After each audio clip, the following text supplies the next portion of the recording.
প্রিয় ঢাবি খ ভর্তিচ্ছুরা, তোমাদের জন্য আমাদের নিয়মিত আয়োজন ঢাবি খ ইউনিটে জিকে প্রশ্ন সমাধানের।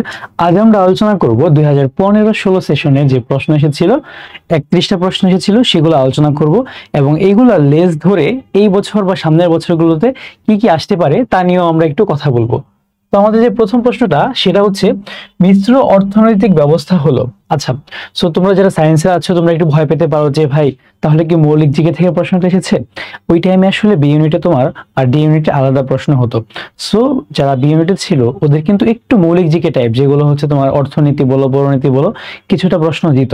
সো ভয় পাওয়ার কিছু নেই, এখন এমন কোনো প্রশ্ন করবে না, যেহেতু একই হয় সায়েন্সের এবং মানবিকের এবং ব্যবসায় শিক্ষার সবার জন্য।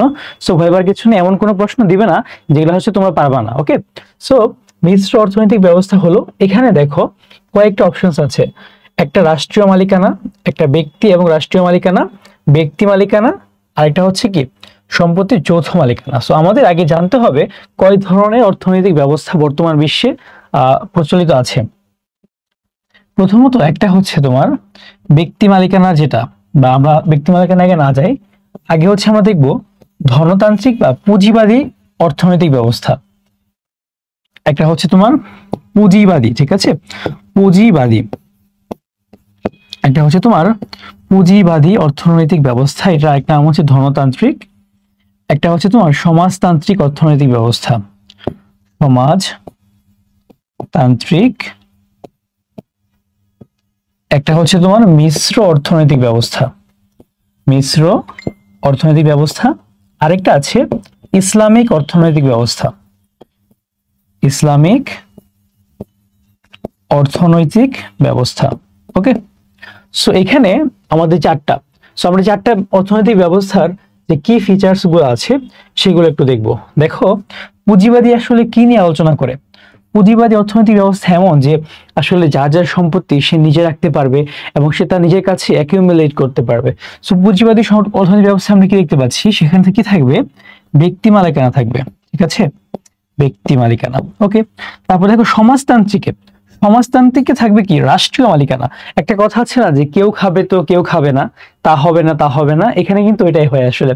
সমাজতান্ত্রিকের ক্ষেত্রে কি, তুমি ধরো আমি 5 টাকা আর্ন করি, আরেকজন করে 2 টাকা, আরেকজন 1 টাকা, আরেকজন 3 টাকা, আরেকজন 4 টাকা, সবগুলো একটা অ্যাভারেজ করা হবে, যার যতটুকু দরকার তাকে ততটুকু করে দেওয়া হবে ভাগ করে। তার মানে কি এটা হচ্ছে সমাজতান্ত্রিকে রাষ্ট্রীয় মালিকানা থাকে সবকিছুর, রাষ্ট্রীয় মালিকানা থাকছে। তারপর দেখো এখানে মিশ্র, যেটা মিশ্র অর্থনৈতিক ব্যবস্থাতে কি থাকে, ব্যক্তি এবং রাষ্ট্রীয় দুইটাই থাকে।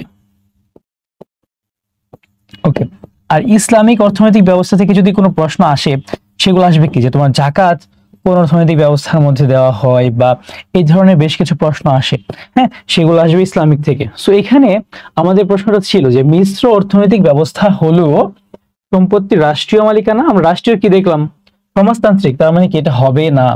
তারপর হচ্ছে কি ব্যক্তি, ব্যক্তি করে দেখলাম পুঁজিবাদী, এটাও হবে না। ব্যক্তি তো সম্পত্তি যৌথ মালিকানা, এটাও কিন্তু আমরা কোথাও পেলাম না, যৌথ নিয়ে কোনো কথাবার্তা। তো এখানে কি হবে আমাদের সম্পত্তির ব্যক্তি ও রাষ্ট্রীয় মালিকানা, যেটা আমরা পেয়েছি মিশ্রতে। ওকে, আশা করি তোমাদের সবার কনসেপ্টটা ক্লিয়ার হয়ে গিয়েছে। এরপর আসেন আমরা সামনের দিকে যদি একটু মুভ করি, সেখানে আমরা দেখতে পাবো যে অর্থশাস্ত্রে অবদানের জন্য কে বিখ্যাত। এখানে অপশনসে আছে কি কৌটিল্য, বাৎসায়ন, বাল্মীকি, পাণিনি। ওকে, সো আমাদের কৌটিল্য বা হচ্ছে কৌটিল্যের আরেকটা নাম আছে, ঠিক আছে, সেটা আমি এখন বলবো না, তোমরা হচ্ছে আমাকে কমেন্টে জানাবো যে কৌটিল্যের আরেকটা নাম কি। ওকে, উনি কিন্তু প্রাচীন। আচ্ছা, কৌটিল্য নিয়ে যদি আমরা একটু জানতে চাই, এখন কৌটিল্যের আসলে কিছু জিনিস আমাদের জানবো আমরা, আর এইগুলো ডিটেলস কিন্তু আমাদের একদম ডিটেলস যে ক্লাসগুলো নিব আমাদের পেইড ব্যাচে বা অন্যান্য জায়গায়, সেখানে কিন্তু পাবা। আসলে কৌটিল্য মেইনলি কে ছিল, ঠিক আছে। সো কৌটিল্য ছিল কি তোমার, এখানে আমাদের ইতিহাসটা বলার আগে সবার আগে ফিরে যেতে হবে কোথায়, নন্দবংশের কাছে। নন্দবংশ, নন্দবংশ ছিল তোমার প্রাচীন ভারতের একটা বংশ, ঠিক আছে। তারা তোমার শাসন করছিল, কিন্তু তারা সর্বভারতীয় কোনো শাসন ব্যবস্থা তৈরি করতে পারে নাই। সেই নন্দবংশের একজন রাজা ছিল, তার নাম কি ধননন্দ। এই ধননন্দের একজন সভাসদ বলতে পারো ছিল কে, কৌটিল্য। কিন্তু ধননন্দ দ্বারা সে কিন্তু কি অপমানিত হয়েছিল। অপমানিত হওয়ার পরে কৌটিল্য কিন্তু একটা ডিসিশন নেয় যে আমি কিন্তু ধননন্দকে একটা শিক্ষা দিব। ঠিক ওই টাইমেই তোমার একটা বংশ গ্রো করছে বা একটা সর্বভারতীয় হওয়ার মতো বোঝা যাচ্ছে যে হ্যাঁ সে কিন্তু সর্বভারত শাসন করতে পারবে। তারা কারা? তারা কি মৌর্য বংশ। মৌর্য বংশের কে? প্রথম চন্দ্রগুপ্ত। প্রথম চন্দ্রগুপ্ত।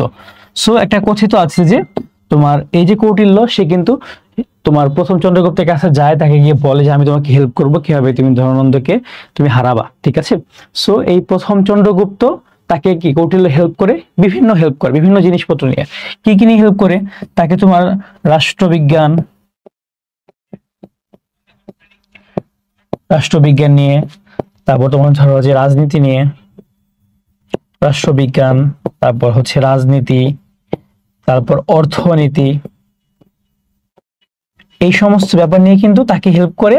এবং ফাইনালি প্রথম সর্বভারতীয় যে একটা সাম্রাজ্য তৈরি হয়েছিল আমাদের ভারতীয় উপমহাদেশে, সেটা কি? সেই প্রথম সর্বভারতীয় সাম্রাজ্যটাই কিন্তু এই মৌর্য বংশটা শুরু হয়েছিল কৌটিল্যের হেল্পের মাধ্যমে। এরপর আরো কয়েকটি জিনিস, তিনি রাষ্ট্রবিজ্ঞানে আসলে এতই দক্ষ ছিল, প্রাচীনে তাকে কি বলা হয়? ভারতের বা প্রাচীন ভারতের ম্যাকিয়াভেলি। প্রাচীন ভারতের ম্যাকিয়াভেলি। আচ্ছা, এখন প্রশ্ন আসতে পারে সঙ্গত কারণেই যে ভাইয়া ম্যাকিয়াভেলিটা আবার কে? ম্যাকিয়াভেলি কিন্তু অনেক প্রমিনেন্ট একজন কি রাষ্ট্রবিজ্ঞানী। ঠিক আছে, তার লেখা একটা বই আছে, খুবই ফেমাস একটা বই, সেটার নাম কি? The Prince. ম্যাকিয়াভেলি লেখা খুবই ফেমাস একটা বই, সেটা কি? The Prince. ওকে, সো অর্থশাস্ত্র অবদানের জন্য কার তাহলে অবদান? আর এই যে অর্থশাস্ত্রটা, এটা মানে কিন্তু এই না যে অর্থশাস্ত্র মানে অর্থনীতি। অর্থশাস্ত্রের বইটা মেনলি কি নিয়ে লেখা? রাজনীতি নিয়ে লেখা। ঠিক আছে, অর্থশাস্ত্রের বইটা মেনলি কি নিয়ে লেখা? রাজনীতি লেখা। আসলে আমরা যা বিশ্ববিদ্যালয়ে পড়াশোনা করছি, আমরা কিন্তু অর্থশাস্ত্র নিয়ে একটু পড়াশোনা করি। ঠিক আছে, যে অর্থশাস্ত্র তিনি কি বলেছিলেন, তিনি কৌটিল্য কিভাবে কি হয়। যে তুমি একটা জিনিস শুনেছো না, যে ধরো এটা হচ্ছে একটা স্টেট, এই স্টেটটা হচ্ছে এ, এটা ধরো হচ্ছে বি, এটা ধরো যে সি। সো একটা দেশের প্রতিবেশী রাষ্ট্র কি? তার শত্রু। তারপরে এই দেশটা যে প্রতিবেশী, এইখানে এটা কিন্তু এর বন্ধু। বুঝতে পেরেছো? তোমার প্রতিবেশী কি? তোমার শত্রু, কিন্তু তোমার প্রতিবেশী কি? তোমার বন্ধু। কথা আছে না, শত্রু আমার কি বন্ধু, ব্যাপারটা হচ্ছে এরকম। ওকে, সো এই থিওরি গুলো কিন্তু আমরা পেয়েছিলাম কার মাধ্যমে? কৌটিল্যের মাধ্যমে। ঠিক আছে, সো তোমরা কৌটিল্য নিয়ে আরো বিস্তারিত জানতে পারবা। আর বাকি যে অপশনস গুলো আছে বাদশাহ আসলে কন্টেক্সচুয়াল না। তারপর দেখো পানিনি, তিনিও কিন্তু ভারতের একজন ফেমাস সায়েন্টিস্ট ছিল। তারপর ধরো যে এখানে বাল্মীকি কিসের লেখক? রামায়ণের লেখক। রামায়ণ কে লিখেছে? রামায়ণ লিখেছে হচ্ছে বাল্মীকি। রামায়ণ লিখেছে হচ্ছে বাল্মীকি। আর যেহেতু রামায়ণ বললাম, আমি তাহলে মহাভারত তো একটু বলে দিই। মহাভারত কে লিখেছে? বেদব্যাস। অনেক বইয়ে কিন্তু এটাকে আমি দেখেছি যে দেবদাস লেখা, কিন্তু এটা না, মহাভারত লিখেছে কে? বেদব্যাস। আর রামায়ণকে লিখেছে বাল্মীকি। এগুলো হচ্ছে খুবই ফেমাস এবং খুবই ইম্পর্টেন্ট। এগুলো হচ্ছে হিন্দু ধর্মের জন্য কিছু হোলি বুকস। সো এগুলা তোমাদের কিন্তু মনে রাখতে হবে, এগুলো কিন্তু মাঝে মাঝে পরীক্ষায় দিয়ে দেয়। ওকে, তার পরবর্তী যে প্রশ্নটা আছে আমাদের এখানে, ধানসিঁড়ি নদীটি কোন জেলায় অবস্থিত? আবার আসিব ফিরে ধানসিঁড়িটির তীরে এই বাংলায়, হয়তোবা মানুষ নয়, হয়তোবা শঙ্খ চিল শালিকের বেশে। তাই না? জীবনানন্দ দাশের এই কবিতাটা পড়েছেন আমাদের রূপসী বাংলার কবি, আমাদের রূপসী বাংলার কবি। ওকে, রূপসী বাংলার কবি জীবনানন্দ দাশ। তারপর হচ্ছে তার তো শুধু এই না, তোমার হচ্ছে নাটোরের বনলতা সেন তাকে দুদণ্ড শান্তি দিয়েছিল। এই কবিতাগুলো তোমরা পড়ো, তাই না? সো দেখো, রূপসী বাংলার কবি তিনি কিন্তু ধানসিঁড়ি নদী কোথা দিয়ে? এটা হচ্ছে ঝালকাঠি জেলাতে। ঠিক আছে, ঝালকাঠি জেলাতে। এবং তিনি কিন্তু ওই ধানসিঁড়ি নদীটি নিয়ে লিখেছিলেন। ওকে, তারপর আসো আমরা যাই এখানে কোনটি প্রত্নতাত্ত্বিক স্থান নয়? এখানে যদি আমরা দেখি, ধরো ময়নামতি কি? ময়নামতিতে বিহার আছে, তাই না? ময়নামতিতে বৌদ্ধ বিহার আছে, এটা কি একটা প্রত্নতাত্ত্বিক স্থান। তারপর ধরো মহাস্থানগড়ে আমরা কি পেয়েছি? আমরা পুণ্ডনগরের নিদর্শন পেয়েছি, এটা একটা প্রত্নতাত্ত্বিক স্থান, আর্কিওলজিক্যাল বলে এটাকে। পাহাড়পুরে বৌদ্ধ বিহার পেয়েছি, এটাও। তাহলে কি সুন্দরবন কি একটা বন? এটা কি একটা ম্যানগ্রোভ ফরেস্ট। এটা কি একটা ম্যানগ্রোভ ফরেস্ট। ঠিক আছে, সো এটা একটা ম্যানগ্রোভ ফরেস্ট, যেহেতু এটা তো একটা প্রত্নতাত্ত্বিক স্থান হতে পারে না, তাই না? তো সুন্দরবনটা হবে এখানে আমাদের অ্যান্সার। খুবই বেসিক একটা প্রশ্ন ছিল। তারপরে একটু সামনের দিকে যদি আমরা একটু মুভ করি, এখানে দেখবা কোনটি জীবাশ্ম জ্বালানি নয়। আচ্ছা, জীবাশ্ম জ্বালানি কি? জীবাশ্ম জ্বালানিটা হচ্ছে কি, তোমরা যে সায়েন্স থেকে তোমরা যারা ভিডিওটা দেখবা তোমরা তো আসলে ইন ডিটেলসে পারবা। এটা মেইনলি হচ্ছে যদি হাজার বছর ধরে কোনো তোমার জীবের, মেইনলি তোমার ধরো গাছপালা বা কোনো প্রাণী মাটির নিচে চাপা পড়ে থেকে সেটা থেকে যদি তোমার কোনো তেল বা খনিজ তৈরি হয়, সেটাকে আমরা বলি কি জীবাশ্ম জ্বালানি। একটা কিউট ইংলিশ ওয়ার্ড আছে, সেটা কি ফসিল ফিউল। ওকে, ফসিল ফিউল। সো ফসিল ফিউলের একটা ক্যারেক্টারিস্টিক্স কি, এটা কি লিমিটেড, এটা কি তুমি কি আনলিমিটেড না, ঠিক আছে, এটা কি লিমিটেড, এটা এক সময় কি শেষ হয়ে যাবে দুনিয়াতে। এমনও কথা আছে যে আগামী 300 বছর পরে ফসিল ফিউলগুলো কিন্তু শেষ হয়ে যাবে। আমরা যে ডিজেল বলো সিএনজি বলো এসব ইউজ করছি, এগুলো কিন্তু শেষ হয়ে যাবে একটা টাইমে গিয়ে। সো এখানে আমরা যদি অপশনসে দেখি, দেখো পেট্রোল, পেট্রোল কি একটা ফসিল ফিউল, কয়লা একটা ফসিল ফিউল, তারপর দেখো প্রাকৃতিক গ্যাস একটা ফসিল ফিউল, জৈব গ্যাস, যেটা জৈব গ্যাস কিন্তু আমরা বানাতে পারি নিয়মিত, সেটা কি ফসিল ফিউল না। তো আমাদের অ্যান্সার হবে এটা। তারপর যদি সামনের দিকে যাই আমরা, এখানে আছে যে অবিভক্ত বাংলার শেষ মুখ্যমন্ত্রী কে ছিলেন। সো আসো আমরা একটা সিরিয়ালি পড়ে ফেলি।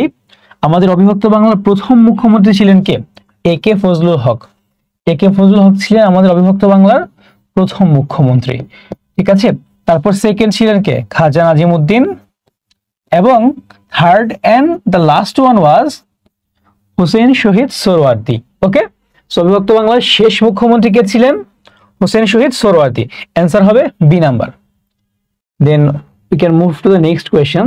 এখানে দেখো কোন দিবসটি ঢাকা বিশ্ববিদ্যালয়ে কালো দিবস নামে পালিত হয়? কালো দিবস হিসেবে। আচ্ছা, ঢাকা বিশ্ববিদ্যালয়ে দুইটা দিবস আছে পালিত হওয়ার মতো, আর এন্ড তোমার কিন্তু কনফিউজড হওয়ার মতো দুইটা দিবস আছে। একটা হচ্ছে কালো দিবস, আর একটা হচ্ছে কি ঢাকা বিশ্ববিদ্যালয়ের শোক দিবস। ওকে, সো এই দুইটা জিনিস নিয়ে আমরা একটু আলোচনা করি। আসো আগে এখানে কালো দিবস যেটা, সেটা হচ্ছে আমরা পালন করি 23শে আগস্ট। আগে এটা আমরা আলোচনা করি, কালো দিবসটা কবে? 23 আগস্ট। কালো দিবসের কনটেক্সটটা বা সালটা ছিল 2007 সালটা, তখন 2007, তখন হচ্ছে দেশে তত্ত্বাবধায়ক সরকার ব্যবস্থা চলছে। ঠিক সেই টাইমে তত্ত্বাবধায়ক সরকারের প্রশাসনের সাথে ঢাকা বিশ্ববিদ্যালয়ের কর্মচারী এবং স্টুডেন্টদের মধ্যে একটা ঝামেলা হয় এবং সেখানে খুবই নিপীড়ন হয়। তোমরা একটা আইকনিক ছবি দেখবে, দেখবে যে একটা সেনা কর্মকর্তাকে বা কর্মকর্তাকে তুমি দেখবা যে একজন ঢাকা ইউনিভার্সিটি স্টুডেন্ট একটা তোমার ধরো যে ফ্লাইং কিক দিচ্ছে, সেই ছবিটা কিন্তু এই কনটেক্সচুয়াল। সো সেই টাইমে তোমার মনে করলা 20 থেকে 23 তারিখের মধ্যে, 20 থেকে 23 আগস্টের মধ্যে অনেক হতাহতের ঘটনা ঘটে। সো ঠিক সেই টাইমটাতেই তোমার এই কালো দিবসটাকে 23 তারিখের জন্য আমরা পালন করে থাকি। ওকে, সো এটা কনটেক্সট হচ্ছে কি তত্ত্বাবধায়ক, এখানে একটু লিখে দেই যাতে একটু মনে রাখি তোমাদের। আর শোক দিবসটা হচ্ছে 19 সালটা তখন 1985 সালের তোমার হচ্ছে যে 15 অক্টোবর। কবে? 15 অক্টোবর 1985 সালে 15 অক্টোবর। তখন সেটা হচ্ছে কি হয়েছিল, ঢাকা বিশ্ববিদ্যালয়ের জগন্নাথ হলে, ঢাকা বিশ্ববিদ্যালয়ের জগন্নাথ হল, সেখানে তোমার তাদের যে আবাসিক ভবন যেটা জগন্নাথ হলে, সেখানে মোটামুটি 35 জন ধরে নাও কর্মচারী, স্টুডেন্ট প্লাস হচ্ছে তোমার গেস্ট ছিল। এন্ড যখন ভবনটা ধসে পড়ে একটা ছাদ, মোটামুটি ধরো যে 35 জনের মতো মারা যায়। সো এই দিনটা খুবই সিগনিফিকেন্ট একটা দিন বা একটা আসলে আমাদের জন্য একটা শোক দিবস। তাই হচ্ছে এই তারিখে 15 অক্টোবর কি শোক দিবস হিসেবে পালন করা হয়। ওকে, সো এই দুইটা ইম্পর্টেন্ট, যেহেতু একবার কালো দিবস এসেছে, শোক দিবসটা কিন্তু কনটেক্সটে আসতেই পারে। হ্যাঁ, তারপর দেখো যে আমাদের সংবিধানে পর্যন্ত কতবার সংশোধন করা হয়েছে। এখানে কোনো অ্যান্সারটাই ঠিক নাই, এটার অ্যান্সার হবে কি 17 বার। ওকে, আমাদের সংবিধান এখন পর্যন্ত 17 বার সংশোধন করা হয়েছে। আর সংখ্যায় সংখ্যায় সংবিধানে যদি আমরা আসি, দেখো আমাদের সংবিধানের মূলনীতি কয়টা? সংবিধানের মূলনীতি হচ্ছে 4টা। সংবিধানের মূলনীতি হচ্ছে কয়টা? 4টা। তারপর দেখো 7টা কি আছে সংবিধানে? তফসিল। সংবিধানে তফসিল কয়টা আছে? 7টা। তফসিল মানে কি? একটু বিস্তারিত আলোচনা বা এডিশনাল কিছু ইনফরমেশন। তারপর আমাদের সংবিধানে অধ্যায় আছে কয়টা? আমাদের সংবিধানে অধ্যায় আছে 11টা। অধ্যায় 11টা। তারপর আমাদের সংবিধানে কমিটিতে সদস্য ছিল কতজন? সংবিধান যে তৈরির কমিটিতে সদস্য ছিল কয়জন? 34 জন। তারপর আমাদের সংবিধানের সংশোধনী হয়েছে কতবার? 17 বার। সংশোধনী হয়েছে কতবার? 17 বার। আর আমাদের সংবিধানে অনুচ্ছেদ কয়টা? অনুচ্ছেদ হচ্ছে 153টা। অনুচ্ছেদ কয়টা? 153টা। সো এই ইনফরমেশন গুলো তুমি দেখবা, তুমি যদি আগে থেকে আমাদের সলভ ক্লাসগুলোতে থাকো তাহলে আমি কিন্তু বারবার অ্যাড করে দিয়েছি। কেন? কারণ এগুলো খুবই ইম্পর্টেন্ট, এগুলো কিন্তু বারবার আসে। সো তোমার কিন্তু বারবার আসাগুলো বারবার পড়তে হবে। বারবার যখন তুমি একটা সলভ করবা, যখন একটা প্রশ্ন সলভ করবা সাথে একটা বই রাখবা, এবং সেই বই রেখে তুমি অন্যান্য ইনফরমেশন গুলোও কিন্তু দেখে ফেলবা সাথে সাথে, দেখবে খুব মনে থাকবে। ওকে, এরপর দেখো যে কোনটি ইউনেস্কো কর্তৃক ওয়ার্ল্ড হেরিটেজ সাইট হিসেবে ঘোষিত হয়েছে। ওয়ার্ল্ড হেরিটেজ আমি অপশনগুলো একটু দেখি। এখানে আছে ষাট গম্বুজ মসজিদ, সেন্ট মার্টিন আইল্যান্ড, জাতীয় জাদুঘর, আহসান মঞ্জিল। তো এখানে আসলে দেখো তুমি কিন্তু অপশন দেখেই বলা যাচ্ছে ষাট গম্বুজ মসজিদটা হয়ে যাবে এখানে। ঠিক আছে, আরো আছে কি আমাদের পাহাড়পুর বৌদ্ধ বিহার আছে সেটি, তারপর আমাদের সুন্দরবন, আর হচ্ছে কি ষাট গম্বুজ মসজিদ। আমি একটু লিস্ট করে দিই তোমাদেরকে। একে হচ্ছে পাহাড়পুর বৌদ্ধ বিহার, পাহাড়পুর। সবাই একটু খাতা কলম যখন ক্লাসগুলো করবে না, খাতা কলম দিয়ে নোট করবা, ঠিক আছে? তাহলে দেখবে অনেক মনে থাকবে, অনেক এক্সট্রা ইনফরমেশন আসবে। পাহাড়পুর বৌদ্ধ বিহার, তারপর হচ্ছে আমাদের ষাট গম্বুজ মসজিদ, ষাট গম্বুজ মসজিদ, আর হচ্ছে কি সুন্দরবন, ম্যানগ্রোভ ফরেস্ট, সুন্দরবন। ঠিক আছে, এই সুন্দরবনটাকেও কি ওয়ার্ল্ড হেরিটেজ সাইট হিসেবে ঘোষণা করা হয়েছে।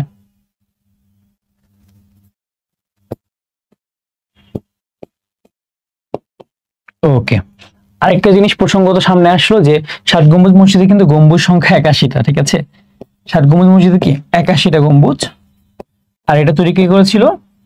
খান জাহান আলী। ওকে, খান জাহান আলী। খান জাহান আলী তিনি আসলে এই এলাকায় একটা লেজেন্ডারি ক্যারেক্টার। তোমরা দেখবে এখনো কিন্তু সুন্দরবন এলাকাতে অনেক জায়গায় খান জাহান আলীর পূজা করা হয়। ওকে, দ্যাটস নট অ্যাকসেপ্টেড, বাট এটা হচ্ছে ওইখানে একটা কালচারে পরিণত হয়েছে। উনি, তুমি দেখবা, তুমি ইংলিশে যখন তোমরা কোনো পড়বা, রিয়ারেঞ্জ পড়বা বা বিভিন্ন প্যাসেজ পড়বা, দেখবা এরকম একটা প্যাসেজ কিন্তু আসে যে খান জাহান আলী তিনি হচ্ছে পশুদেরকে একদম, মানে তার দর্শনে এই পশুর একদম কাম হয়ে যেত, চুপচাপ হয়ে যেত। ইংলিশ পড়তে কিন্তু একটা লেসনও ছিল এরকম। ওকে, সো এরপর আসো সামনে যাই আমরা। ওকে, বিশ্ব সাক্ষরতা দিবস পালিত হয় কবে? সেটা হচ্ছে 8 সেপ্টেম্বর। একদম মুখস্থ জিনিস, বারবার বলি, বিভিন্ন দিবস কিন্তু আসছে, সো তোমার এগুলো মুখস্থ রাখতে হবে হালকা। 17 মার্চ কি ছিল? শিশু দিবস। তোমরা চেক করে নিও, এটা হয়তো বাতিল করা হয়েছে রিসেন্টলি। দেন হচ্ছে তোমার এখানে আরো কয়েকটা ডেট আছে, প্লাস আরো কিছু ইম্পর্টেন্ট, যেমন ধরো যে তোমার পরিবেশ দিবস কবে, পরিবেশ দিবস বলো, তারপর হচ্ছে আন্তর্জাতিক মাতৃভাষা দিবস, তারপর হচ্ছে মানবাধিকার দিবস 10 ডিসেম্বর। এগুলো হচ্ছে একটু দেখে নেবা, অনেক দিবস আছে তো সপ্তাহে একসাথে পড়ানো যাবে না। ওকে, হিজরি সন কে প্রবর্তন করেন? আসলে হিজরি সন মানে কি? যখন আমাদের নবী হযরত মুহাম্মদ সাল্লাল্লাহু আলাইহি ওয়াসাল্লাম, প্রিয় নবী, তিনি যখন হিজরত করেছিলেন মক্কা থেকে মদিনাতে, মানে তিনি দেশ থেকে এক দেশ থেকে আরেক দেশে চলে গিয়েছিলেন, মাইগ্রেশন যেটাকে বলি আমরা, সেটাতে যাওয়ার পরে তিনি যত সালে গিয়েছিলেন তখন থেকে একটা সাল গণনা চালু করা হয়। সেটা হয়েছিল কত সালে? 622 সালে। ঠিক আছে, 622 সালে, ঠিক তখন থেকে এই হিজরি সাল এক হিসাবে ঘোষণা করা হয়েছে। ঠিক আছে, সো হযরত ওমর রাদিয়াল্লাহু তাআলা আনহু তিনি কিন্তু এই কাজটা করেছিলেন। ওকে, তারপর আসেন সামনের দিকে যাই আমরা একটু। চৈনিক পরিব্রাজক মানে চীনা, চাইনিজ। ওকে, চৈনিক মানে কি? চাইনিজ। ওকে, চৈনিক পরিব্রাজক ফাহিয়েন কার সময় বাংলায় আসেন? ওকে, আমরা একটু একটা জিনিস দেখবো যে আসলে আমাদের শুধু ফাহিয়েন নয়, আর বেশ কিছু পরিব্রাজক দেশে ছিল। আসলে এই পরিব্রাজকরা মেইনলি ট্রাভেলার, যারা ট্রাভেল করে। ঠিক আছে, যারা ট্রাভেল করে। বর্তমানে দেখো না, ডিউব্রিন্সকি আছে, তারপর হচ্ছে নাদির ওন্দাকো আমাদের দেশের খুবই ফেমাস। এরা যেমন ট্রাভেল করে, যেমন এখন কি করে এরা কি ব্লগ বানায়। আগে কিন্তু ব্লগ সিস্টেম ছিল না, তখন তারা কি করতো? তারা বইয়ের মধ্যে লিখে রাখতো, অ্যাকাউন্টস গুলো রাখতো। ওকে, সো এরকম কয়েকটা ফেমাস আমরা তাদেরকে নিয়ে জানবো। প্রথমত দেখো, এখানে আমরা দেখতে পাচ্ছি ফাহিনেটা যেহেতু এসেছে। আচ্ছা, আমরা আগে কয়েকজন তোমার কথা লিখবো, কয়েকজন রুলারের নাম লিখবো, সেই রুলারদের টাইমে যারা এসেছিল ওইটাকে ধরে আমরা একটু পড়বো। আচ্ছা দেখো, প্রথম চন্দ্রগুপ্তের টাইমে একজন এসেছিল, প্রথম চন্দ্রগুপ্ত, তারপর হচ্ছে দ্বিতীয় চন্দ্রগুপ্ত,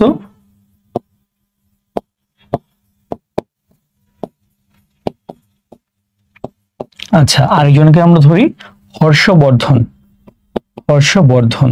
ওকে, প্রথম চন্দ্রগুপ্তের টাইমে যে এসেছিল তার নাম হচ্ছে মেগাস্থেনিস, মিস। ওকে, মেগাসিনিস এসেছিল মেইনলি গ্রিস থেকে, যখন তোমার আলেকজান্ডার দি গ্রেট এই আমাদের উপমহাদেশে আসে। এবং তোমরা তো হয়তো বা শুনেছো দ্য ব্যাটল অফ পোরাস বা পুরুর যুদ্ধ। পুরুর যুদ্ধে কি অনেকে বলে আলেকজান্ডার হচ্ছে হেরে গিয়েছিল, এবং অনেকে বলে তিনি ফিরে গিয়েছিল ভয় পেয়ে, ঠিক আছে। বাট তিনি যুদ্ধটা করতে পারেনি, কন্টিনিউ করতে পারেনি নানান কারণে। দ্য ব্যাটল অফ তোমার হচ্ছে পুরুর যুদ্ধ বা তোমার হচ্ছে দ্য ব্যাটল অফ হিদাসপিস যে আমরা বলি, ঠিক আছে, পুরো রাজ্যের সাথে হয়েছিল the battle of Hydaspes. Okay, so প্রথম চন্দ্রগুপ্ত তিনি এসেছিলেন গ্রিস থেকে, আলেকজান্ডার ছিল তাদের সাথে এসেছিল। মেগাসিনিস এসেছিল একজন ধরো যে একজন তার কি বলে এটাকে ডিপ্লোম্যাট হিসাবে বা ধরো যে অ্যাম্বাসেডর হিসেবে এসেছিল। প্লাস তিনি কি অ্যাকাউন্টস গুলো রেখে গিয়েছেন। প্রথম চন্দ্রগুপ্তের লেখার মাধ্যমে কিন্তু আমরা কৌটিল্য নিয়ে কথা বলেছি না এর আগে, কৌটিল্য নিয়ে প্লাস প্রথম চন্দ্রগুপ্ত নিয়ে, তারপর ধননন্দের কাহিনী, এসব কিন্তু আমরা মেগাসথেনিসের বই থেকেই পেয়েছি। তার বইয়ের নাম কি ইন্ডিকা। ইন্ডিকা নামক গ্রন্থে কিন্তু ফার্স্ট টাইম আমরা জানতে পেরেছি যে এই মেগাসথেনিসের এই লেখাগুলো থেকে যে প্রথম চন্দ্রগুপ্তের কাহিনী বা এরকম কৌটিল্যের কাহিনী। তারপর দেখো দ্বিতীয় চন্দ্রগুপ্ত, তিনি ছিলেন গুপ্ত বংশের একজন। তার টাইমে কিন্তু এসেছিল বাংলায় কে ফাহিয়ান। তার টাইমে কে এসেছিল ফাহিয়ান, তিনি এসেছিলেন কই থেকে চীন থেকে ফাহিয়ান। তারপর দেখো এখানে কে এসেছিল হর্ষবর্ধনের টাইমে কে এসেছিল হিউয়েন সাং। হর্ষবর্ধনের টাইমে কে এসেছিল হিউয়েন সাং। ওকে, হিউয়েন সাং এর কাছে আমরা কি পাই তোমার শশাঙ্কের নাম শুনেছিল না তোমার, শশাঙ্ক, যার মৃত্যুর পরে হচ্ছে একটা মাৎসনাই শুরু হয়ে গিয়েছিল, বিশৃঙ্খলা একটা অবস্থা। সেই শশাঙ্কের সাথে যে হিউয়েন সাং এর বা তার আসলে রাজ্যের যে আসলে দ্বন্দ্ব সংঘাত ছিল সেগুলো কিন্তু আমরা খুঁজে পেয়েছি এই হিউয়েন সাং এর অ্যাকাউন্টস থেকে। এইগুলো আমরা ডিটেলসে পড়াবো তোমাদেরকে যখন আমরা আমাদের সম্পূর্ণ ক্লাসগুলো করাবো, ঠিক আছে। ওকে, তারপর দেখো যে কোনটিকে মৌলিক দর্শন শাস্ত্র হিসেবে বিবেচনা করা হয়। এখানে আমরা দেখতে পাচ্ছি কি কি নীতিবিদ্যা, ধর্মশাস্ত্র, মনোবিজ্ঞান, অধিবিদ্যা। এর অ্যান্সার হবে অধিবিদ্যা। এটা আসলে একটু কঠিন কোয়েশ্চেন হয়ে যায়। এটা ইংলিশ হচ্ছে কি মেটাফিজিক্স। ওকে, মেটাফিজিক্স জিনিসটা কি, এটা আসলে কি নিয়ে আলোচনা করে? এটা আসলে একটা মৌলিক দর্শনশাস্ত্র। কেন? কারণ এই মেটাফিজিক্সটা তোমরা আলোচনা করে এই যে আমাদের মহাবিশ্ব, এই মহাবিশ্বের সৃষ্টি, বিস্তৃতি, তারপর হচ্ছে তোমার সময়, তারপর স্পেস বা স্থান, এইসব নিয়ে আলোচনা করে, ঠিক আছে। তো এটা কিন্তু একটা কি সম্পূর্ণ মৌলিক একটা দর্শন শাস্ত্র। ওকে, এরপর সামনে মুভ করি। এখানে আছে মনপুরা ৭০ কি? মনপুরা ৭০ হচ্ছে একটা চিত্রকর্ম। তোমরা আবার মনপুরা সিনেমার সাথে মিলিয়ে এখানে চলচ্চিত্র দাগাই দিও না, আবেগের বশবর্তী হয়ে। হ্যাঁ, এই কমন পড়ে গেছে, আমি তো মুভি দেখছি। মুভিতে হচ্ছে চঞ্চল চৌধুরী ছিল, তার নাম ছিল সানাই লাগানো, পরে একদম গোল্লা ভরাট করতে করতে একদম অবস্থা খারাপ। এরপরে দেখবা যে বাসায় এসে আনসার কি চিত্রকর্ম। আসলে মনপুরা ৭০ চিত্রকর্মটার আচ্ছা, আমরা জয়নুল আবেদিন এটা তো করেছে, তোমরা সবাই জানো। মনপুরা ৭০ কার? জয়নুল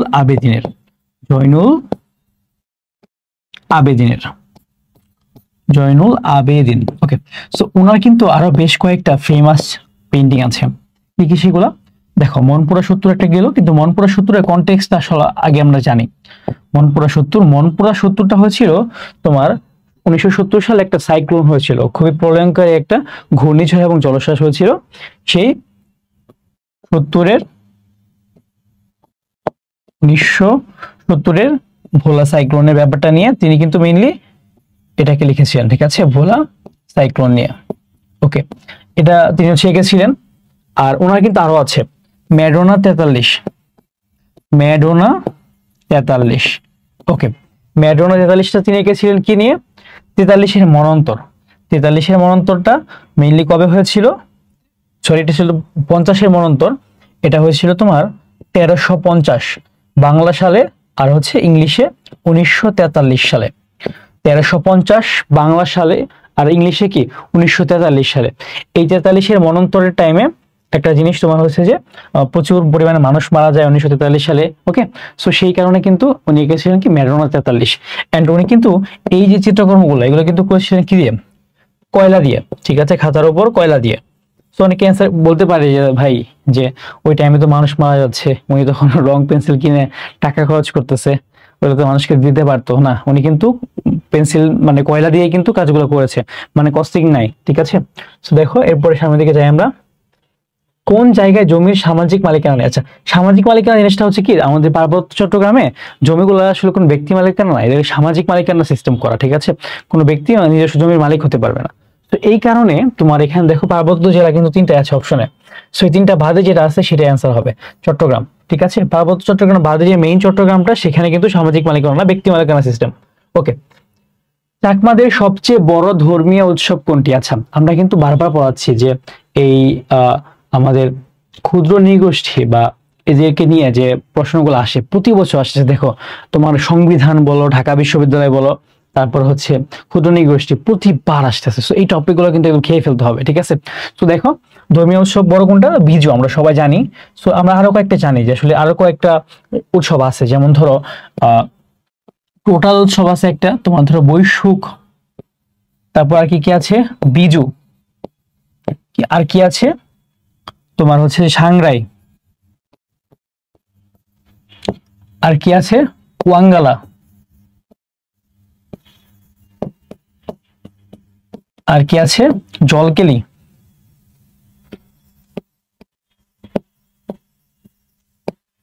আর কি আছে রাস পূর্ণিমা।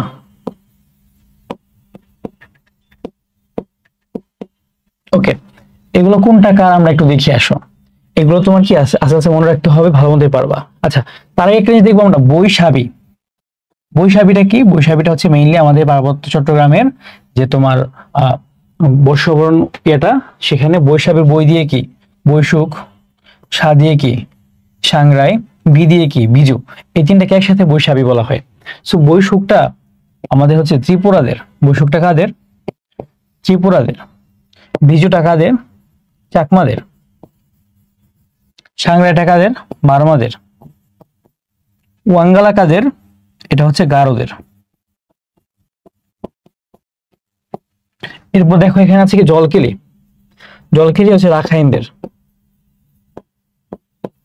রাস পূর্ণিমা কাদের? এটা হচ্ছে কি মণিপুরীদের।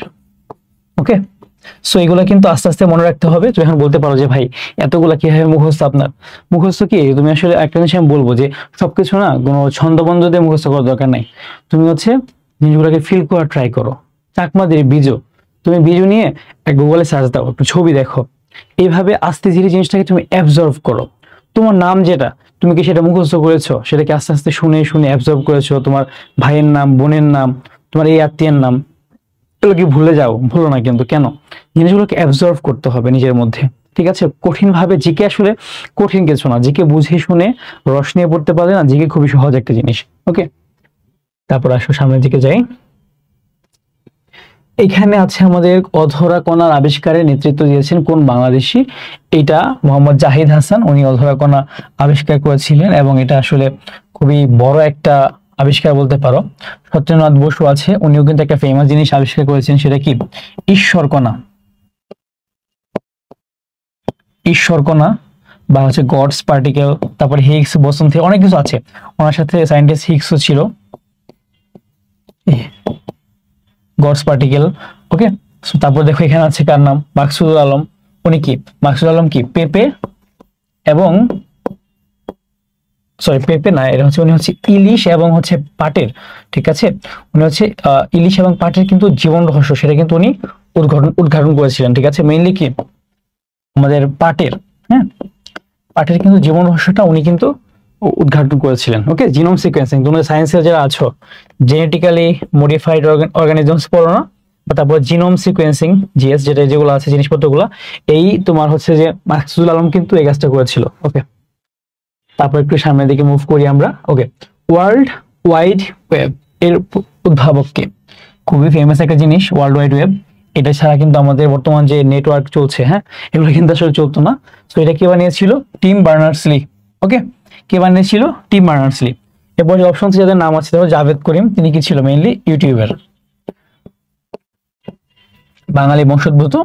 মার্ক ইলিয়ট জাকারবার্গ, সবাই জানো, মেটা, ফেসবুক, ইনস্টা, এগুলা।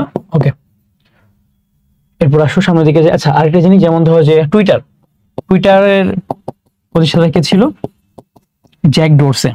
জ্যাক ডোরসে। আর বর্তমানে টুইটারের নাম কি? এক্স। এক্সে বর্তমান মালিকানা কার হাতে? Elon Musk. Elon Musk. So সঙ্গত কারণে এই জিনিসগুলো একটু দেখে নিবা। ওকে, এরপর দেখো যে সম্রাট অশোক কোন বংশের শাসক ছিলেন? অশোক ছিলেন মেইনলি মৌর্য বংশের শাসক। আমরা দেখে আসলাম না শুরুতেই প্রথম চন্দ্রগুপ্ত। প্রথম চন্দ্রগুপ্তের ওই বংশেই কিন্তু তোমার প্রথম চন্দ্রগুপ্ত ছিল, তারপর তার ছেলে ছিল বিন্দুসার। বিন্দুসারের ছেলে ছিলেন কে? সম্রাট অশোক। এই বংশেরই কিন্তু তিনি ছিলেন। আর এখানে তোমার গুপ্ত হবে না, পালো হবে না, পাঠানো হবে না। সম্রাট অশোককে বলা হয় কি জানো? প্রাচীন ভারতের নেপোলিয়ন। কেন? তিনি প্রচুর যুদ্ধ করেছিলেন। আচ্ছা সরি, আমি একটু ভুল করে ফেললাম। সম্রাট অশোককে কি বলা হয় জানো? তিনি হচ্ছেন বৌদ্ধ ধর্মের কনস্ট্যান্টিন। বৌদ্ধ ধর্মের কনস্ট্যান্টিন। কনস্ট্যান্টিন কেন? এই কনস্ট্যান্টিনই কিন্তু তোমার খ্রিস্ট ধর্মকে বা ক্রিশ্চিয়ানিটিকে একটা পিক লেভেলে নিয়ে গিয়েছিল। ওকে, তিনি কিন্তু কনস্ট্যান্টির ওপর যে সিটিটা ছিল, হাজার বছরের মানে অভেদ্য একটা সিটি ছিল, সেটা কিন্তু কনস্ট্যান্টিন বানিয়েছিল এবং সে কিন্তু খ্রিস্ট ধর্মের অনেক প্রচার প্রসার করেছিল। এরকমই তোমার হচ্ছে সম্রাট অশোক, সে কি কোন যুদ্ধের ভয়াবহতা দেখে বৌদ্ধ হয়েছিল? সেটা হচ্ছে কলিঙ্গ যুদ্ধ। কলিঙ্গ যুদ্ধের ভয়াবহতা, প্রচুর মানুষ মারা গিয়েছিল। তার কাছে মনে হয়েছিল যুদ্ধের কোনো দরকার নেই। বৌদ্ধ ধর্মে তিনি কেন দীক্ষিত হয়েছিলেন? বৌদ্ধ ধর্মের একটা টিচিং আছে, সেটা কি? Non violence is the supreme virtue. সেটা কি? তোমার হচ্ছে অহিংসাই পরম ধর্ম। ঠিক আছে, সো সেই কারণে তিনি মনে করলেন যে হ্যাঁ, বৌদ্ধ ধর্ম হচ্ছে একমাত্র ধর্ম যারা ভায়োলেন্স একদমই চায় না। ঠিক আছে, সো সেই কারণেই কিন্তু তিনি কলিঙ্গ যুদ্ধের পরে তিনি বৌদ্ধ ধর্মে দীক্ষিত হন এবং পরবর্তী জীবনটা কিন্তু বৌদ্ধ ধর্মের প্রচার এবং প্রসারেই কাটিয়ে দেন তিনি। সেজন্য তাকে বলা হয় প্রাচীন বা বৌদ্ধ ধর্মের কনস্ট্যান্টিন। ওকে, আসাদের শার্ট কবিতাটি রচয়িতাকে? আসাদের শার্ট হচ্ছে কি শামসুর রহমানের। আসাদের শার্ট খুবই চমৎকার একটা কবিতা। সো আর এটা হচ্ছে নেওয়া হয়েছে কি নিজ বাসভূমে। নিজ বাসভূমে। নিজ বাসভূমে। নিজ বাসভূমে যে তোমার কাব্যগ্রন্থটা আছে, সেই কাব্যগ্রন্থ থেকেই কিন্তু এটা নেওয়া হয়েছে। ওকে, কাব্যগ্রন্থ এটা একটু মনে রেখো। ওকে, তোমরা কিন্তু তোমাদের বাংলা বইয়ে ফেব্রুয়ারি 1969 যে কবিতাটা আছে সেটা এখানে পাবা, মানে সেখানে লেখা পাবা। ওকে, বাংলার প্রথম স্বাধীন সুলতান, বাংলায় কিন্তু 1338 সালে একটা স্বাধীন সুলতানের যুগের সূচনা হয়েছিল। সেটা সূচনা করেছিল কি ফখরুদ্দিন মুবারক শাহ। এটার স্টোরি তোমাদেরকে আগেও বলেছি। সেটা হচ্ছে কি ফখরা নামে একজন লোক ছিল, তিনি যার দেহরক্ষী ছিলেন, তাকে হত্যা করে কিন্তু তিনি বাংলাতে একটা স্বাধীন সুলতানের আমল তিনি হচ্ছে কি শুরু করেন। ওকে, ইন ফিউচার তুমি দেখবা এইটা কিন্তু মোটামুটি প্রায় 200 বছর শাসন করে। এন্ড এই টাইমে কিন্তু প্রথম সম্পূর্ণ বাংলাদেশ একত্রিত হয়েছিল। সম্পূর্ণ বাংলাদেশ বা সম্পূর্ণ বাংলা আসলে। ঠিক আছে, ওকে। আর এখানে দেখো নাম আছে কার? আলাউদ্দিন হুসেন শাহ। উনি কিন্তু প্রথম একত্র করেছিল সম্পূর্ণ বঙ্গ অঞ্চলকে একত্র করেন এবং নাম দেন কি বাঙ্গালা বা বাংলা। ঠিক আছে, ওকে। এরপর দেখেন আমাদের নেক্সট যেটা, ভারতে ইস্ট ইন্ডিয়া কোম্পানির শাসনের অবসান ঘটে কত সালে? ওকে, এখানে আমাদের একটু টাইম ফ্রেমটা বুঝে আসতে হবে। 1757 সালে কিন্তু পলাশীর যুদ্ধ হলো। 1757 সালে কই হলো? পলাশীর যুদ্ধটা। ওকে, তারপরে 1757 সালের পরে তোমার হচ্ছে যে কি কোম্পানিতে তোমার ধরো 1765 সালে তারা কিন্তু বাংলার দিওয়ানি লাভ করলো। বাংলার দিওয়ানি কারা? এখন পর্যন্ত কিন্তু কোম্পানি, ওকে, ইস্ট ইন্ডিয়া কোম্পানি কিন্তু ক্ষমতায় আছে। ইস্ট ইন্ডিয়া কোম্পানি বাংলা দিওয়ানি লাভ করলো। তারা বাংলা দিওয়ানি লাভ করার পরে একটা খুবই দুঃখের ঘটনা ঘটে মাঝে, সেটা একটু বলি, মাঝে মাঝে আসে এই জন্য আলোচনা করা। 1770 সালে কিন্তু 70-এর মন্বন্তর নামে একটা ঘটনা ঘটে। ঠিক আছে, 1770 সালে তোমার হচ্ছে যে 50-এর মন্বন্তর, সেটা 1150 সাল। 1750 সালে কি 1150, 1770 সাল ইংলিশে, বাংলা 1150। এখানে কি হয়? 50-এর মন্বন্তর দুর্ভিক্ষ হয়, প্রচুর মানুষ মারা যায়। এটা কিন্তু খুবই সিগনিফিক্যান্ট একটা ইভেন্ট। ওকে, তারপর এই যে 1757 সালে তোমার হলো যে কি বলে তোমার ব্রিটিশরা বা ইস্ট ইন্ডিয়া কোম্পানি ক্ষমতা নিল, তার প্রায় 100 বছর পরে একটা মেজর রেভলিউশন হয় 1858 সালে। এই 1858 সালে সেই রেভলিউশনটার নাম কি? সেটা হচ্ছে কি সিপাহী বিপ্লব। ঠিক আছে, 1857 সালে সিপাহী বিপ্লব হয়, সিপাহী বিপ্লব। এই সিপাহী বিপ্লবে মেইনলি কি হয়েছিল, ব্রিটিশ যে ইস্ট ইন্ডিয়া কোম্পানি ছিল তাদের অপশাসনের বিরুদ্ধে তোমার হচ্ছে বাংলা একটা বিদ্রোহ হয়।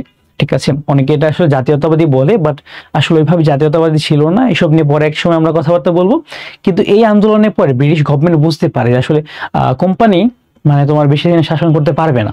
সেজন্য কি করে, তারা একটা আইন প্রণয়ন করে, সেটাকে গভর্নমেন্ট অফ ইন্ডিয়া অ্যাক্ট বা ভারত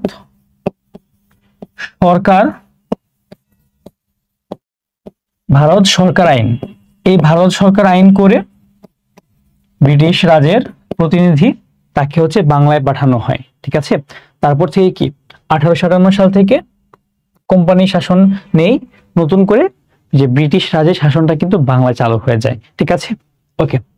তারপর সামনে মুভ করি। এখানে দেখো বাংলাদেশের স্বাধীনতা যুদ্ধের সময় ঢাকা কত নম্বর সেক্টরের অধীনে ছিল, এটা কিন্তু আগে আলোচনা করেছি আমি, যে আসলে সেক্টর নিয়ে যখন প্রশ্নগুলো আসবে তখন দেখবো যে বেশ কয়েকটা কমন প্রশ্ন আছে, সেগুলো কিন্তু বারবার আসতেই থাকে। যেমন ধরো এখানে অপশন দেখলে বুঝতে পারবা তুমি, সেক্টর 1 ছিল এই অঞ্চলটা। ঠিক আছে, এটা ছিল কি সেক্টর 1, এটা কি চট্টগ্রাম ছিল মেইনলি কি সেক্টর 1। তারপর দেখো সেক্টর 2 ছিল হচ্ছে মেইন ঢাকা ছিল কি সেক্টর 2 এর অধীনে। তারপর সেক্টর 10 ছিল কি নৌ বা কোস্টাল এরিয়া। ঠিক আছে, উপকূলীয় অঞ্চল। এখানে কি কোনো নিয়মিত সেক্টর কমান্ডার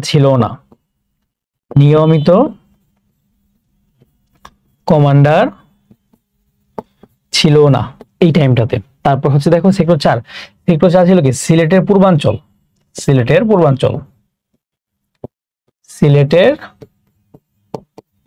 ছিল কি সেক্টর 4। আর সিলেটের পশ্চিমাঞ্চল এটা ছিল কি সেক্টর 5। তাহলে কি ঢাকার অ্যান্সার কত হবে 2।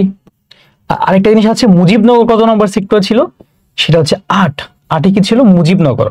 ওকে, সো জিনিসগুলো কি তোমাকে ম্যাপ দেখিয়ে সুন্দর করে ভালো মতো বুঝে পড়তে হবে। কোনো আজাইরা টেকনিক বা আজাইরা কোনো ছন্দ পড়ার দরকার নাই ভাই। তুমি ম্যাপ দেখো না, 1 এখানে, 2 এখানে, তারপর তোমার 3 হচ্ছে এখানে কি তোমার ব্রাহ্মণবাড়িয়া, তারপর কিশোরগঞ্জ, আখাউড়া, এগুলো 3-এ, 4-এ এটা, 5-এ এটা। সো এইভাবে দেখো 8 এখানে, 10 এখানে, 11 কি এই যে তোমার টাঙ্গাইল অঞ্চল, এটা টাঙ্গাইল ময়মনসিংহ। তো এগুলোর জন্য কি খুবই ছন্দ লাগে, একটু বুঝে পড়ো তাহলেই কিন্তু হয়ে যাবে। ঠিক আছে, একটু সুন্দর মতো বুঝে পড়লে তুমি দেখবো যে মনে রাখা সম্ভব। এরপর সামনের দিকে আমরা যাই। এখানে আছে নিচের কোনটি সাংবিধানিক প্রতিষ্ঠান নয়। ওকে, সাংবিধানিক প্রতিষ্ঠান কি সেটাকে আমরা জানি। সাংবিধানিক প্রতিষ্ঠান হচ্ছে এমন কিছু প্রতিষ্ঠান যেগুলো প্রতিষ্ঠা করার কথা আমাদের সংবিধানে উল্লেখ করা হয়েছে, এগুলো আমাদের সাংবিধানিক ভাবেই উল্লেখ করা হবে। যেমন ধরো এখানে আছে সরকারি কর্ম কমিশন, আমাদের সংবিধানের 137 নং যে অনুচ্ছেদটা আছে সেখানে কিন্তু সরকারি কর্ম কমিশনের কথা বলা হয়েছে। তারপর দেখো এখানে মহা হিসাব নিরীক্ষকের নিয়ন্ত্রণ কার্যালয়, 127 নাম্বার যে অনুচ্ছেদটা আছে 127 নাম্বার, সেখানে কিন্তু এটা বলার কথা হয়েছে। তারপর দেখো যে এখানে আমাদের নির্বাচন কমিশন, এটার কথাও কিন্তু বলা হয়েছে। দুর্নীতি দমন কমিশন কিন্তু কোনো সাংবিধানিক সংস্থা না, এটা কিন্তু একটা অটোনোমাস বা স্বতন্ত্র একটা সংস্থা। ঠিক আছে, এটা কি একটা অটোনোমাস সংস্থা। তো এখানে অ্যান্সার কোনটা হবে, দুর্নীতি দমন কমিশন। ওকে, এরপর আসেন আমরা একটু সামনের দিকে মুভ করি। এখানে আছে কোন দেশ বা সংস্থা বাংলাদেশকে নিম্ন আয়ের দেশ হিসেবে ঘোষণা করে। ওকে, নিম্ন আয়ের দেশ সম্পর্কে আসলে ঘোষণা করে মেইনলি বিশ্ব ব্যাংক, ওয়ার্ল্ড ব্যাংক গ্রুপ। ঠিক আছে, ওয়ার্ল্ড ব্যাংক এটা কি করে নিম্ন আয়ের দেশ হিসেবে ঘোষণা করে প্রতি বছর পহেলা জুলাই তারা কি একটা র্যাঙ্কিং করে, কোন দেশ হচ্ছে তোমার মধ্যম আয়ের দেশ, কোন দেশ নিম্ন মধ্যম আয়ের দেশ, কোন দেশ নিম্ন আয়ের দেশ, কোন দেশ উচ্চ আয়ের দেশ। ঠিক আছে, সো ওয়ার্ল্ড ব্যাংক যেহেতু আসলো, ওয়ার্ল্ড ব্যাংক, IMF, এইগুলাকে কিন্তু একটা নামে ডাকা হয়। ঠিক আছে, সেটা কি, এগুলোকে বলা হয় ব্রিটেন উডস অর্গানাইজেশন। এগুলো কি বলা হয়, ব্রিটেন উডস সংস্থা। ঠিক আছে, তারপর WTO, ওয়ার্ল্ড ট্রেড অর্গানাইজেশন। ওকে, এটাকে কি নামে ডাকা হয়, ব্রিটেন উডস সংস্থা। ওকে, কারণ এগুলো কি ব্রিটেন উডস সম্মেলন থেকে হয়েছিল। ওকে, তারপর আমাদের সর্বশেষ প্রশ্ন। আজকে ক্লাস হয়তো একটু লং হয়েছে, কিন্তু তোমরা কিন্তু অনেক কিছু জানতে পেরেছো, তাই না? দেখো, ঢাকার বিখ্যাত তারা মসজিদ কে নির্মাণ করেন? তারা মসজিদটা মেইনলি তোমার হচ্ছে এখানে শায়েস্তা খানের আমলে তৈরি হয়েছিল, ঠিক আছে। বাট মির্জা আহমেদ খান তিনি কিন্তু এই তারা মসজিদটার তোমার হচ্ছে যে মানে নির্মাতা ছিল, বা তিনি হচ্ছে ফার্স্ট হ্যান্ডে তৈরি করেছিলেন। আর শায়েস্তা খান কি তার টাইমে কি শাসনকর্তা ছিল। ওকে, সো এখানে এইগুলো আমাদের আপাতত ছিল আমাদের প্রশ্নটা। আর এখানে পরিবিবির নাম যেহেতু আছে, পরিবিবি কি শায়েস্তা খানের কন্যা, একটু আমরা দেখে নিই, এগুলো কিন্তু আসে মাঝে মাঝে। শায়েস্তা খানের শায়েস্তার কন্যা কে ছিল? পরিবিবি। পরিবিবির আসল নাম কি ছিল? ইরান দুখত। আসল নাম ইরান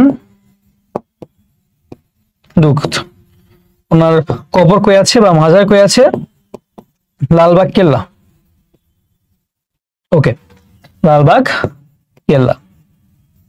ওকে, সো আমি তোমাদেরকে যখন সলভ করাই আমি কিন্তু অনেক এক্সট্রা ইনফরমেশন দিই। কেন দিই?